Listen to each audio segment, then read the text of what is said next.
سلام. بيقول المذيع إذا أجاكي عرض بنص مليون دولار لتقدمي شخصية أخت الرئيس بمسلسل ابتسم أيها الجنرال، بتوافقي؟ تصفر هي هيك شوي وبعدين بتقول له لا. طبعا هي جيني اسفر، النجمة جيني اسفر. بيقول لها ليش؟ وبتقول له لأنه ممكن يكلفني أكثر من نص مليون دولار. بتضحك. طبعا المذيع هون بيصر بيقول لها يعني شو ممكن يكلفك؟ بتقول له بعدين بحكي لك. بتضحك. طبعا أكيد رح يكلفك أكثر من نص مليون دولار، لأنه ممكن يكلفك حياتك، لأنه انتقاد سيادة الرئيس أو عائلته خط أحمر، ممنوع منعا باتا حدا يقرب عليه.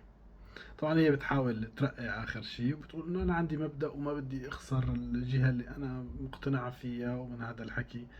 ولكن الجواب كان كافي ووافي وببين الخوف والرعب اللي عم يبثه السيد الرئيس وعائلته بالجميع، ولا انه ما يقدروا يحكوا ولا يفتحوا تمهم. سلام.